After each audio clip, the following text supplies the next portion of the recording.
Vimala Kamala kitchen मध्ये तुमचं मनापासून खूप खूप स्वागत. एक वेळ जर तुम्ही या पद्धतीने मशरूमची अशी भाजी बनवली तर मटणाची भाजीला सुद्धा अशी मागे पडेल एवढ्या भन्नाट चवीची भाजी बनून तयार होते ही. आणि वारंवार याच पद्धतीने तुम्ही मशरूमची भाजी बनवाल. सर्वात आधी असे मशरूम असे कट करून घेतलेले आहे आणि अगदी बारीकही कट करून घेतलेले नाही, असे जाड जाडसर असे कट करून घ्यायचे आहेत. मशरूम आधी असे कट करून घ्यायचे आणि 3 ते 4 पाण्याने असे चांगले असे स्वच्छ धुवून घ्यायचे मशरूम. त्या गंजामध्ये असं 2 ग्लास पाणी उकळायला ठेवलं होतं आणि जे मशरूम आपण स्वच्छ धुवून घेतलेले आहेत ते उकळायला ठेवायचे आणि चांगली खडखडून उकळी आल्यावर एक 10 मिनिट उकळून घ्यायचे आहेत मशरूम आपल्याला. उकडताना थोडंसं मीठ टाकून घ्यायचं.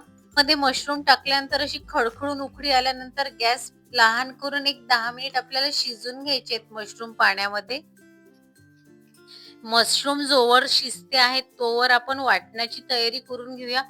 वाटणासाठी खोबरं घेतलेलं आहे आणि खोबऱ्याचं असं थोडंसं भाजून घेतलेलं आहे आणि एक कांदा असा भाजून घेतलेला आहे, याचं एक वाटण करून घ्यायचं. आणि लहसून जास्त घ्यायच्या, लहसूनच्या पाकळ्या अशा कट करून घेतलेल्या आहेत. आलं घेतलेलं आहे, कोथिंबीर घेतलेली आहे आणि कढीपत्त्याची पानं घेतलेली आहेत. अख्खे धने टाकून घ्यायचे आणि जिरं टाकून घ्यायचं.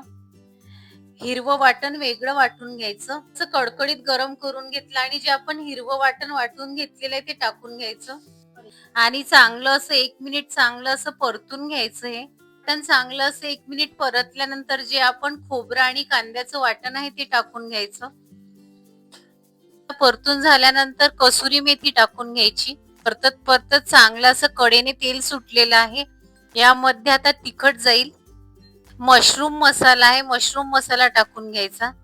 हळद जाईल आणि जवळजवळ अर्धा चम्मच, छोटासा अर्धा चम्मच गरम मसाला टाकून घ्यायचा. आणि हे सर्व मसाले असे 1 मिनिट चांगले असे परतून घ्यायचे आणि लगेचच थोडंसं असं पाणी टाकून घ्यायचं. पाणी टाकल्यानंतर मसाला असा 1 मिनिट असा चांगला शिजून घ्यायचा. आपल्याला जे मशरूम आपण उकळून घेतले होते ते टाकून घ्यायचे. आता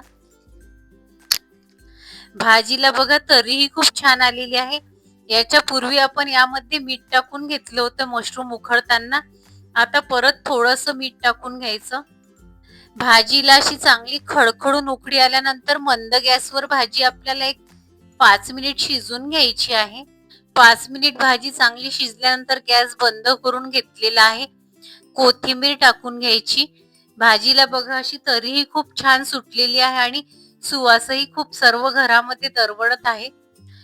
मी बनवलेली मशरूमची भाजी तुम्हाला कशी वाटली, तुम्हाला आवडली नाही आवडली मला सांगायला विसरू नका. आणि एक वेळ तरी अशा पद्धतीने तुमच्या घरी नक्की बनवून बघा भाजी. मशरूमच्या भाजीची रेसिपी तुम्हाला जराही आवडली असेल तर तुमच्या मित्रांमध्ये लाईक, शेअर आणि सबस्क्राईब करायला विसरू नका. चला तर भेटूया एक अशाच नवीनशा रेसिपी सोबत. बाय.